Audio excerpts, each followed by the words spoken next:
Bonjour et bienvenue sur ma chaîne. Bienvenue aux nouveaux abonnés. Merci de m'accorder votre confiance. On se retrouve aujourd'hui pour la pleine lune en Lion qui a lieu le 16 février prochain. Donc on démarre comme d'habitude avec les énergies. Si vous êtes nouveau, la façon dont je fonctionne pour les lunes, c'est que je fais toujours les énergies en premier de cette pleine lune ou cette nouvelle lune, et ensuite on va avoir des conseils des guides pour mieux vivre cette période-là. Donc les énergies, les voilà.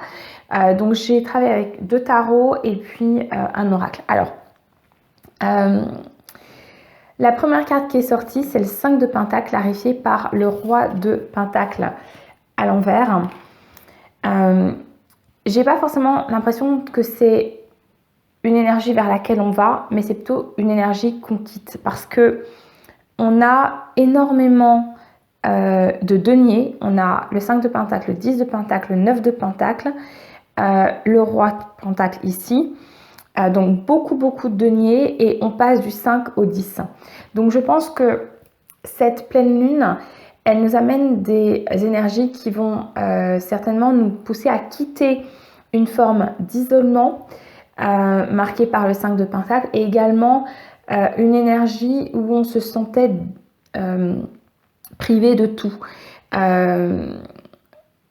Peut-être aussi privé d'un espace rassurant dans lequel on peut se poser, d'une forme d'isolement également. Pardon.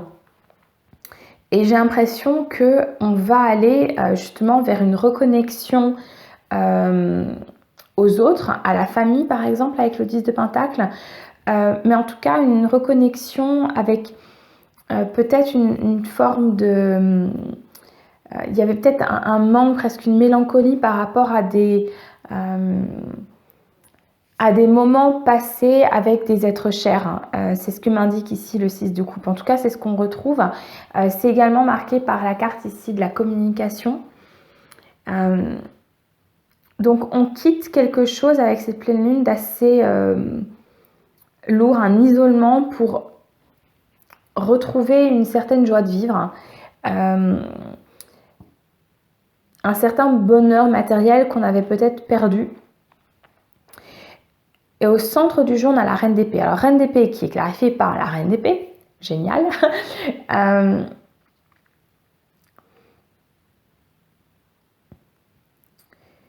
Il va y avoir le besoin ici de...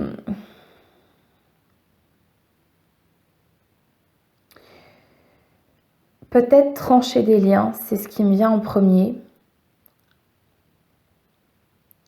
Ce qui est assez étonnant en fait, c'est que... je vais peut-être revoir ma première interprétation, parce que on a ici cette reine d'épée qui est au centre du tirage. Et la reine d'épée, je la vois souvent comme cette énergie de, j'ai dit, de couper des liens, de trancher sur des choses. Ça peut être sur des actions, ça peut être sur des relations, enfin, plein de choses qui ne... où elle sait en fait de façon très pragmatique, très froide, que ça ne va rien lui apporter. Et ce que je trouve assez étrange, c'est qu'elle a le dos tourné justement à ce 10 de Pentacle, et elle est tournée vers le 9. Et le 10 et le 9 de Pentacle sont des énergies très, pour moi, très opposées, parce que le 10 de Pentacle nous parle de... alors c'est très clair sur la carte, hein, je pense que vous le voyez comme moi. Le 10 de Pentacle, c'est vraiment la communauté qu'on s'est créée avec toutes les énergies qu'on a pu mettre dans le travail, etc. On a créé sa famille, on a la belle maison, on a tout ce qu'on veut. Mais elle est tournée au contraire vers le 9 de Pentacle et vers la mort. Et on a en dos de deck le 6 d'épée. Avec, de façon intéressante, la reine de coupe est derrière la force. Donc, je pense qu'il y a peut-être quelque chose dans les relations aux autres qui va... qui n'est pas satisfaisant, et peut-être que ça va être mis en lumière avec cette pleine lune, qui a comme quelque chose dans le présent qui ne correspond pas aux attentes qu'on avait, c'est comme s'il y avait une sorte de fantasme sur ce que c'est que le bonheur avec les autres, et qu'en fait on se rend compte que la réalité ne correspond pas à ce qu'on envisageait, ce qu'on imaginait dans son cœur.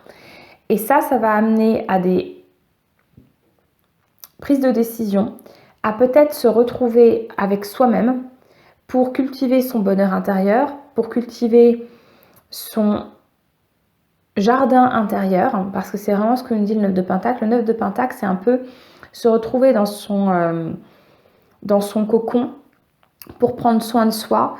Ici, pour véritablement avancer, libérer de tout lien. Alors ici, quand j'ai de tout lien, ce serait de liens qui... Ce pourrait être des liens toxiques, en tout cas des liens qui ne nous apportent pas grand-chose, pour une transformation et pour se libérer justement pour une renaissance par rapport à potentiellement des douleurs dans des relations, et pour pleinement quitter ce qui nous a fait mal et aller vers une ouverture du cœur qui nous correspond plus, et pour retrouver la force intérieure. Et enfin, pour arriver à des réjouissances, à prendre sa place, etc. Donc, c'est aussi ce que me dit ici le feu intérieur.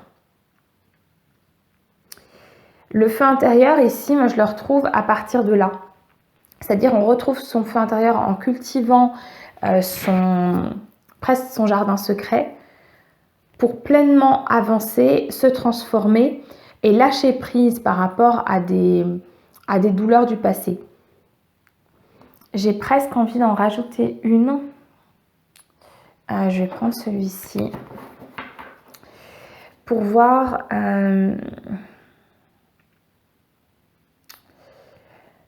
Alors, il faut juste que je réfléchisse ce que je veux aller chercher.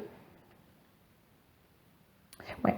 Qu'est-ce qui amène à la reine d'épée, s'il vous plaît, avec cette ligne? Qu'est-ce qui amène à la reine d'épée, s'il vous plaît? Le 6. Ouais. Il y a un besoin de rééquilibrer. Il y a un besoin de rééquilibrer le lien aux autres. Et je pense qu'on a le 6 de coupe et le 6 de pentacle. Il y a certainement quelque chose ici au début qui n'était pas satisfaisant. En fait, il y a deux interprétations ici par rapport à 6 de pentacle. Soit en effet, on va quitter une forme d'isolement, se retrouver avec des proches et se rendre compte que finalement, les liens qu'on a, les rapports qu'on a ne sont plus équilibrés. On veut retrouver cet équilibre du 6 de pentacle où je donne et tu me donnes, je reçois et tu reçois. Et donc, ça va nous amener à prendre des décisions pour comme se retrouver un peu par soi-même, mais plus du tout dans cette énergie du 5 de pentacle où on se sent complètement isolé, seul, dépourvu de tout, mais au contraire dans cette énergie du 9 de pentacle où on sait qu'on a tout avec soi. Et finalement, avec le mât, c'est pas forcément beaucoup de... quand je dis tout, c'est pas forcément des biens matériels, mais c'est juste soi-même. On est soi et ça suffit.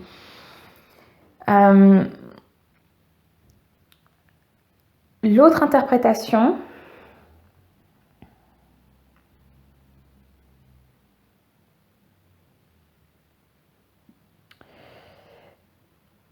ce serait une vision plus positive du début. Et c'est que c'est le lien avec les autres, c'est la communication avec les autres qui permet justement de retrouver cet équilibre et qui permet de pouvoir se retrouver dans cette solitude, mais qui n'est pas une solitude vécue comme une souffrance. En tout cas, ici, il se passe quelque chose au niveau du 10 de pentacle, au niveau de la communication avec les autres, qui est central pour pouvoir avancer et pour pouvoir acter cette transformation qu'on a. Parce que la carte dans ce jeu de la mort, elle est très belle parce que c'est noté mort, renaissance. Parce que c'est bien ça la carte de la mort dans le tarot de Marseille, d'ailleurs qui n'est pas appelée la mort, c'est l'arcane numéro 13 qui n'a pas de nom. Elle symbolise bien cette renaissance. Et cette renaissance, elle est liée à des douleurs ici avec le 3 d'épée. Alors, c'est bien représenté, on a ces 3 épées qui sont plantées dans le cœur. Le 3 d'épée est très très souvent lié à des douleurs sentimentales. Je vais juste en rajouter encore une dernière. Est-ce qu'on peut préciser pourquoi il y a ce besoin non. D'où vient cette transformation? Qu'est-ce qui s'est passé?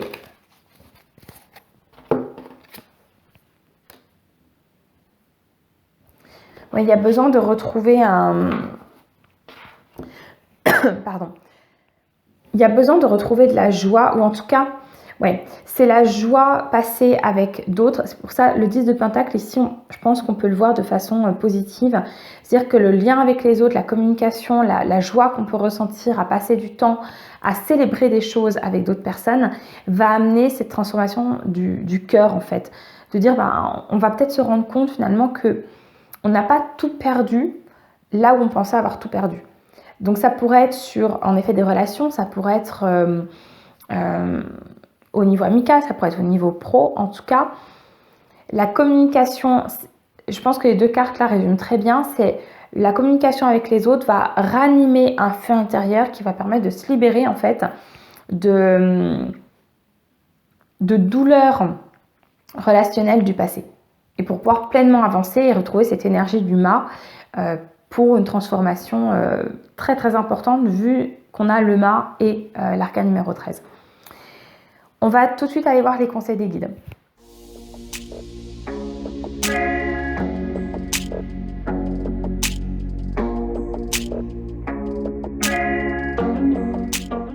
Alors, les conseils des guides. De façon très intéressante, on a cette première carte qui est sortie, la carte de l'aboutissement. Et ici, je pense que c'est vraiment un message pour nous rappeler en effet que cette pleine lune, elle nous amène au bout de quelque chose où on va... certains, je pense que pour certains, il y a eu peut-être cette impression de traverser un long tunnel sans lumière et d'un coup, on voit cette lumière au bout du tunnel. Ça y est, j'ai fini de traverser cette période sombre et enfin, je vais prendre conscience de tout ce que j'ai récolté de cette période difficile vécue. Ici, qui était marquée dans les énergies par le 5 de Pentacle, d'accord ? Donc, je pense qu'il y a l'aboutissement de quelque chose, certainement de prise de conscience. Donc, on nous rassure ici avec cette carte. On nous conseille de suivre notre intuition pour aller, on a the Beyond the Ordinary pour retrouver, alors cette carte elle me fait vraiment penser au feu intérieur tout à l'heure, pour sortir en effet de l'ordinaire et pour retrouver, on a 2 personnages ici qui sont très ouverts et puis encore plus ici, pour retrouver son feu intérieur, sa force, alors ce qui n'est pas étonnant parce que c'est comme une pleine lune en lion. Et on a ici de façon très intéressante la carte Broken Open avec cette ouverture assez énorme au niveau du chakra du cœur qui me fait penser aux 3 d'épée parce que quand j'ai commencé à voir la carte, j'avais pas vu le Open et je me disais ça fait Broken Heart qui est le cœur brisé. Et en fait non, c'est justement que on va pouvoir, cœur brisé qui me fait penser bien sûr aux 3 d'épée, on nous conseille au contraire plutôt que de s'enfermer dans les douleurs, justement d'ouvrir, de libérer tout ça pour pouvoir regarder quand même ces 3 personnages comme ils sont très centrés. Je sais pas si c'est visible pour vous, mais je les vois vraiment tous avec une ouverture au niveau du cœur. Donc c'est le conseil en tout cas qu'on nous donne d'ouvrir au niveau du cœur, de ne pas s'enfermer sur soi-même. Et dans les messages qu'on a ensuite, on a accepté les luttes comme étant des leçons. Là, c'est vraiment de prendre conscience que cette énergie du 5 d'épée dans laquelle on était, elle était là pour une raison.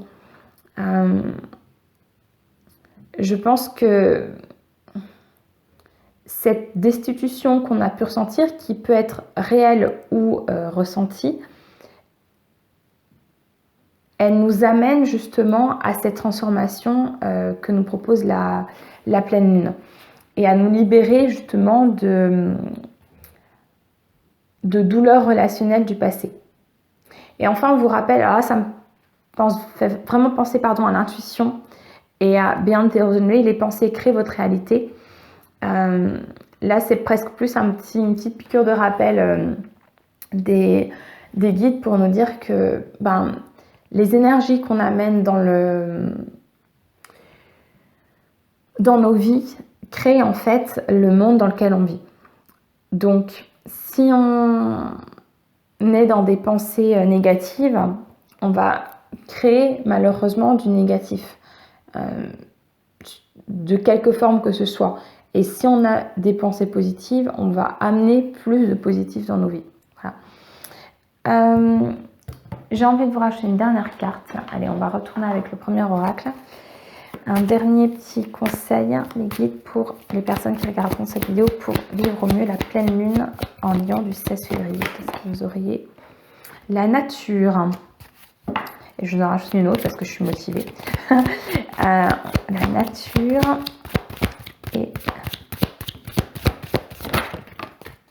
et le partage. Avec à chaque fois, on a beaucoup d'oiseaux là-dedans, je trouve. On a un oiseau ici, ici, ici. Je pense que le lien à la nature permet de retrouver justement l'intuition, de reconnecter à son intuition, de retrouver son feu intérieur. Donc n'hésitez pas à aller vous promener. En plus, on retrouve, chez moi, je ne sais pas chez vous comment c'est, mais on commence à retrouver un petit peu du beau temps, donc ça fait plaisir. Et puis le partage. Ici, ça me fait repenser à la carte de la communication qu'on avait tout à l'heure. Je pense qu'on a une pleine lune qui nous amène à reconnecter aux autres et clairement, c'est important justement de partager. Alors, ça peut être de partager avec les autres, ça peut être aussi de partager juste de verbaliser des choses que l'on souhaite exprimer, des envies, des désirs, et juste de les verbaliser. Pas forcément dans les dire, de les partager avec les autres, mais juste de les... Comment dire ça de façon claire? De les énoncer, c'est ça. De les énoncer en fait clairement pour pouvoir justement manifester ce que l'on souhaite. C'est ça, je reviens avec les pensées créent votre réalité. C'est-à-dire que vous pouvez avoir plein d'envies, tant que vous n'allez pas les... des fois on dit souvent de mettre sur papier ou de le dire, de le poser clairement en fait dans le concret, dans le matériel, pour pouvoir l'amener en fait dans sa vie, le manifester clairement.